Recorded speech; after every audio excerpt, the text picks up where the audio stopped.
Olá, tudo bem com vocês? Espero muito que sim. Bem-vindos ao meu amado Direito Civil, bem-vindos ao estudo dos contratos em espécie.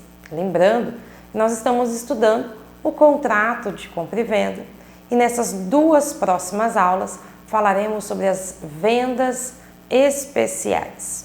Se você ainda não é inscrito nesse canal, por favor, vá lá, se inscreva, ative as notificações, deixe o seu comentário, compartilhe com os seus colegas.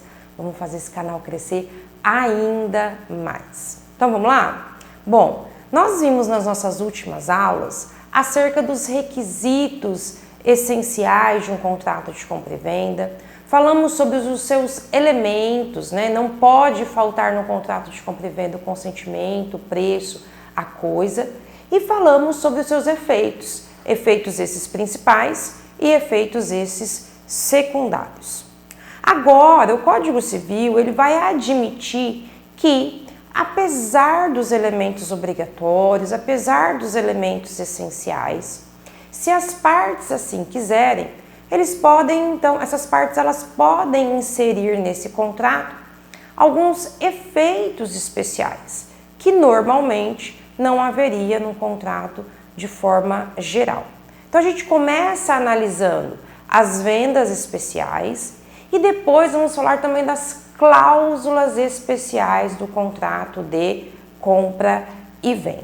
Então vamos começar pelas vendas especiais. Então nessa aula e na próxima falaremos sobre as 3 modalidades de vendas especiais que estão previstas pelo Código Civil. Bom, por que elas são chamadas de vendas especiais?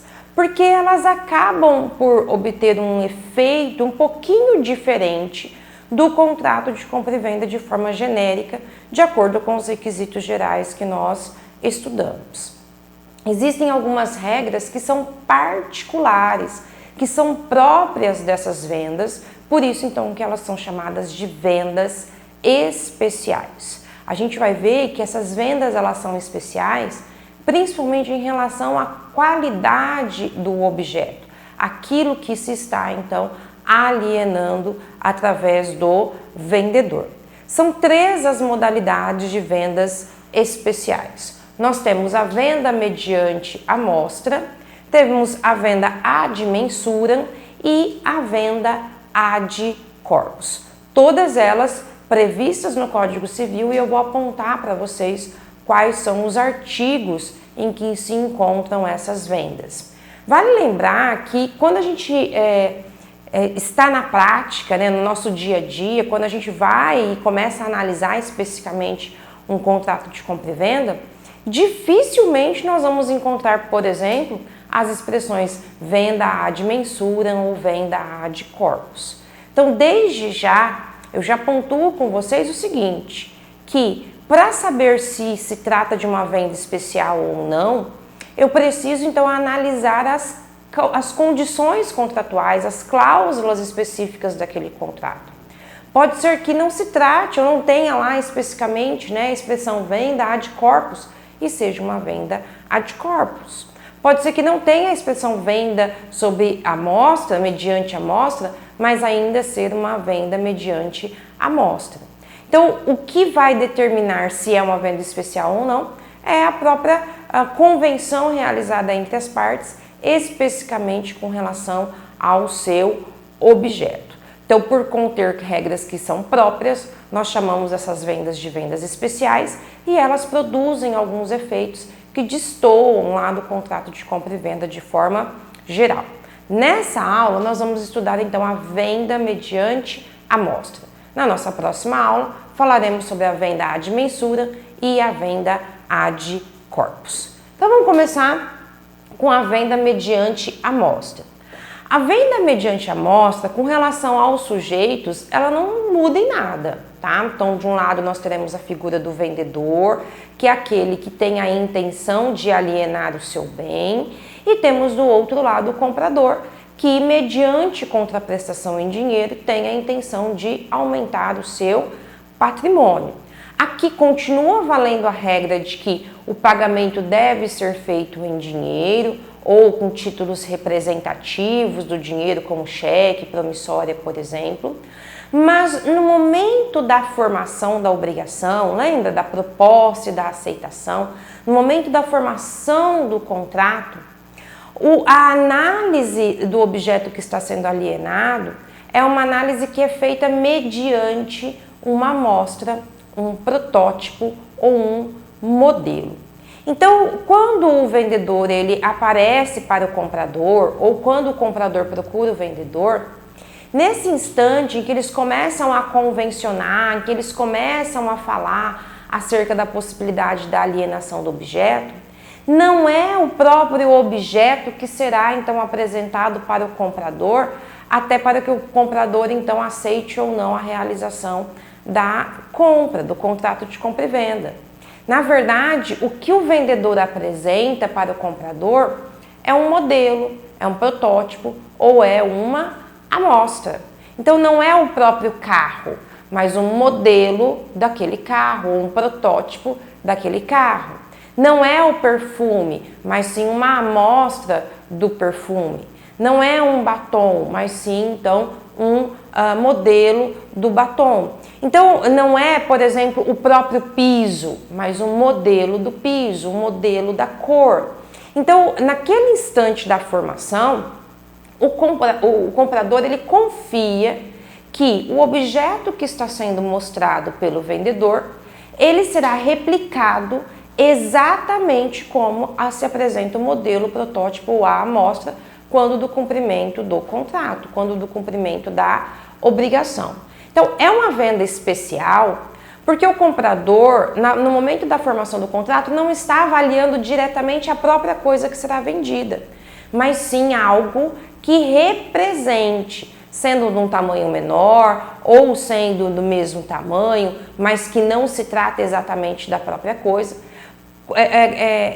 confiando esse comprador que o vendedor, no instante do cumprimento da obrigação, entregará a coisa exatamente como convencionado mediante a amostra, protótipo ou modelo. Então aqui nós temos uma exigência da boa-fé objetiva do vendedor muito maior do que, por exemplo, no contrato de compra e venda de forma geral, né, em que o comprador tem a possibilidade, né, de analisar diretamente a própria coisa. Aqui na venda mediante amostra, não. Então, com relação aos sujeitos, nada muda. Com relação ao preço pago pelo comprador, nada muda. Mas o que é observado, o que é analisado pelo comprador no momento da formação do contrato, não é exatamente, então, a própria coisa. Então, será ou uma amostra, ou um protótipo, ou um modelo. Então, o artigo 484 do Código Civil, ele vai falar que essa compra, ela pode ser, então, realizada, ela pode ser viabilizada através, então, desses 3 tipos, né, de coisas representativas do objeto principal do contrato. Como o Código Civil traz, né, os 3 numa mesma posição, não há diferença nos efeitos jurídicos em relação à amostra, protótipo ou o modelo. Mas só para a gente compreender a extensão do que seria a venda mediante amostra, então a doutrina vem e conceitua, né, diferencia o que é amostra, o que é protótipo e o que é modelo, e a gente vai falar disso agora. Então, a amostra, ela nada mais seria do que uma apresentação da própria coisa que será vendida, mas então numa quantidade menor. Então o comprador ele vai experimentar exatamente aquilo que ele vai receber. Só que ele vai receber uma pequena porção disso. Então quando ele recebe uma pequena porção disso, então ele está recebendo uma amostra. Então, aquela amostrinha do perfume em que você abre, cheira, você tem então ali uma pequena porção daquilo que você vai receber quando do cumprimento da obrigação. Um outro exemplo clássico, né, quando a gente vai, por exemplo, no supermercado e aí vem lá uma promotora de vendas, um promotor de vendas e nos oferece um copo de suco, né? Então, a gente está recebendo uma amostra do que é aquele suco. Então, a gente está recebendo uma porção menor Se trata da mesma coisa, se trata do mesmo objeto, mas numa porção menor daquilo que está sendo proposto, né, para se tratar de um contrato de compra e venda.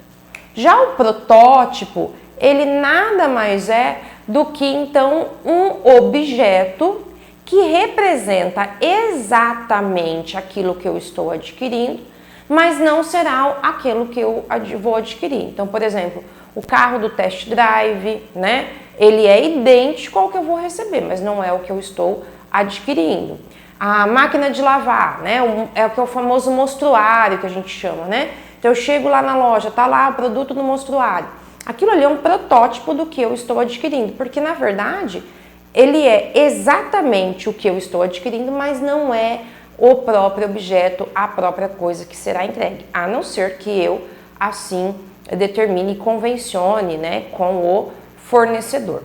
E o modelo é quando eu recebo a coisa, mas num tamanho reduzido. Então nada mais então do que o objeto nas mesmas características, né, estabelecidas no contrato de compra e venda, mas o que é apresentado para mim é um tamanho reduzido daquele objeto. Então, o exemplo clássico, né, a amostrinha do batom, ou às vezes vem uma amostrinha de sabonete, né, uma amostrinha de shampoo. Então, pessoal, quando a gente fala da venda mediante amostra, isso é muito comum nos produtos de beleza, isso é muito comum quando se trata então de produtos de higiene. Então, geralmente a gente está mais sujeito a esse tipo de venda nesses objetos ou em razão desses objetos. Bom, então o artigo 484 ele vai tratar dessas três modalidades de forma idêntica, o efeito é o mesmo, mas para a gente compreender a extensão, então, a gente faz essa diferenciação a partir da doutrina. Então, pouco importa se é venda mediante amostra, venda mediante protótipo ou venda mediante modelo, nós temos uma regra e essa regra está estabelecida, então, pelo artigo 484. O artigo 484 ele vai dizer o seguinte, olha, uma vez que o contrato de compra e venda se forma com a análise de uma amostra, de um protótipo ou de um modelo, quando do cumprimento da obrigação, a coisa entregue ao comprador deve corresponder exatamente às características do modelo, do protótipo e da amostra. Então, quando do cumprimento do contrato, o comprador recebe a coisa e ele então terá ali o direito de receber exatamente aquilo que foi mostrado, que foi apresentado através de amostra, protótipo e modelo. Então, se eu comprei um batom e esse batom corresponde à marca e às cores e eu recebo, por exemplo, um batom de cor diferente, então esse contrato ele foi descumprido, houve inadimplemento e a gente vai estudar quais são os efeitos, as consequências desse inadimplemento. Então o artigo 484 vai dizer o seguinte, olha, se você formou o contrato e no instante da formação do contrato estava ali, né, uma amostra, estava ali um protótipo, um modelo, então quando do cumprimento do contrato o que tem que ser entregue tem que ser algo que corresponda exatamente a todas as características que foram apresentadas no instante da formação da obrigação.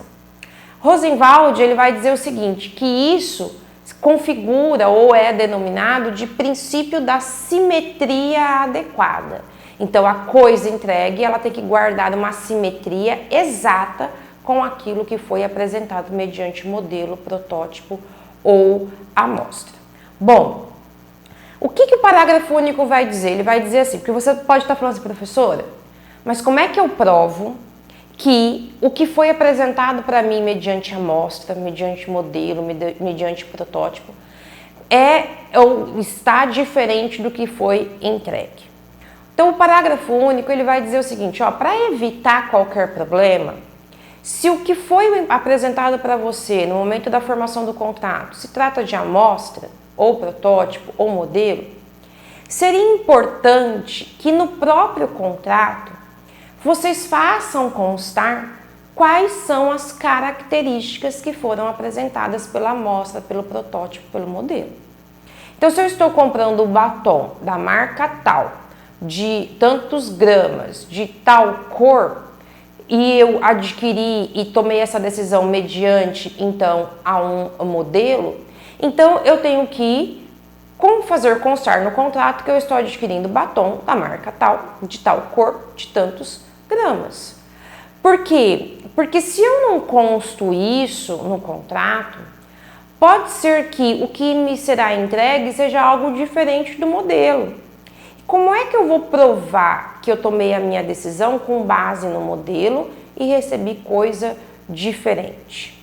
Então, para evitar qualquer tipo de controvérsia nesse momento, então é importante que se faça constar no próprio contrato quais são as características que a amostra, que o protótipo, que o modelo apresentaram no instante da formação do contrato. Por quê? Porque se no momento em que for entregue a coisa, essa coisa for entregue de forma diferente, eu tenho o direito de enjeitá-la, eu tenho o direito de rejeitar, de não aceitar a coisa da forma como o vendedor está pretendendo, então, entregar. Bom, então se no instante da formação da obrigação me foi apresentada uma amostra, um protótipo e um modelo, eu tomei a minha decisão com base nisso, e no momento da conclusão do contrato, ou seja, do cumprimento do contrato, me foi entregue coisa diferente, então aqui ocorre o que a gente chama de inadimplemento. Então olha só, a vendedora assumiu a obrigação de entregar essa máquina de lavar aqui para o comprador.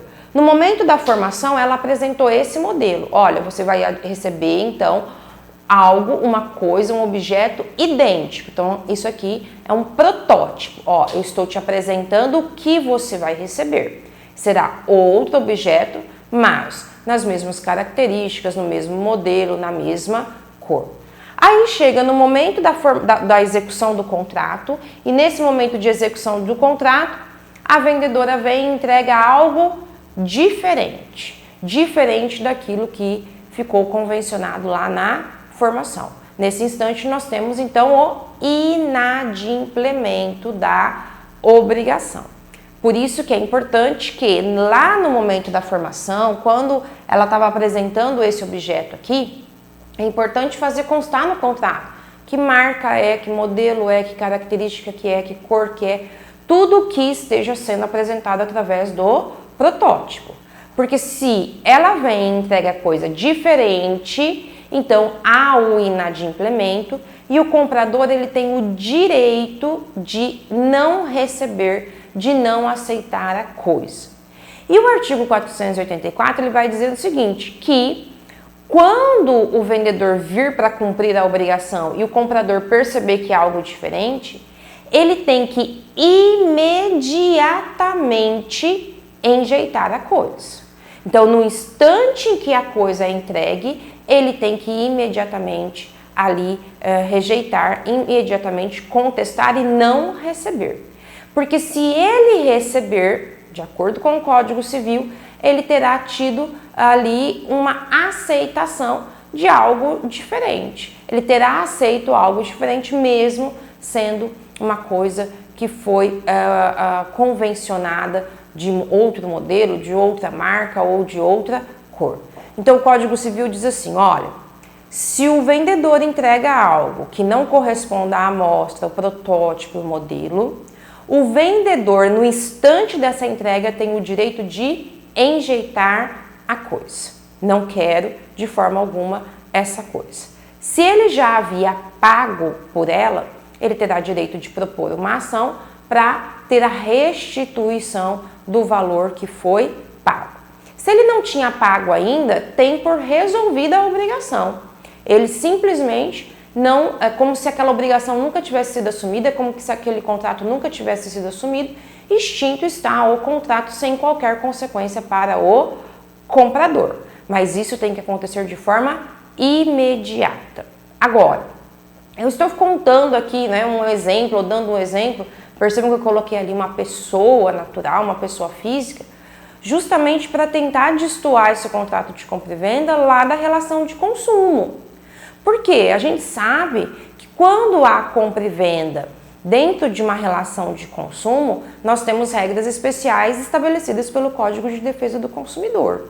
Então, se a aquisição desse comprador ela aconteceu em face de um fornecedor, então aí eu tenho que lembrar lá dos conceitos do consumidor, artigo 2º, do fornecedor, artigo 3º do Código de Defesa do Consumidor, que basicamente vai dizer, né, o consumidor é a pessoa física que adquire a coisa como destinatário final. E o fornecedor é aquele que usa dessa atividade econômica, dessa atividade financeira, para obtenção de lucro de forma rotineira, de forma periódica. Então, se o comprador comprou, por exemplo, lá do Magazine Luiza, nós temos aqui uma relação de consumo.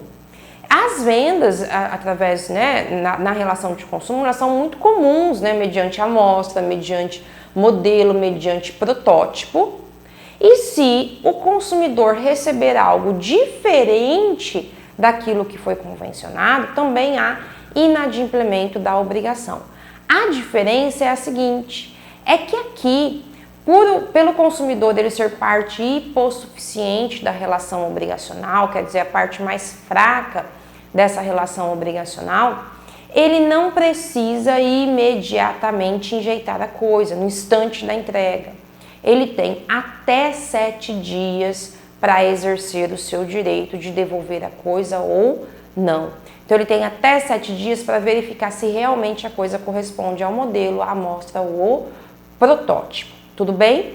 Se tratar de uma relação civil, de uma relação então entre pessoas naturais, em que não haja caracterização nem do consumidor nem do fornecedor, a rejeição da coisa diversa, da coisa diferente, ela tem que acontecer de forma imediata. Tudo bem, pessoal? Então, espero que vocês tenham compreendido a venda mediante amostra. Na nossa próxima aula, vamos falar, então, das outras 2 modalidades de vendas especiais, que é a venda ad mensura e a venda ad corpus. Eu espero que vocês fiquem bem, fiquem com Deus e até a próxima aula. Tchau, tchau!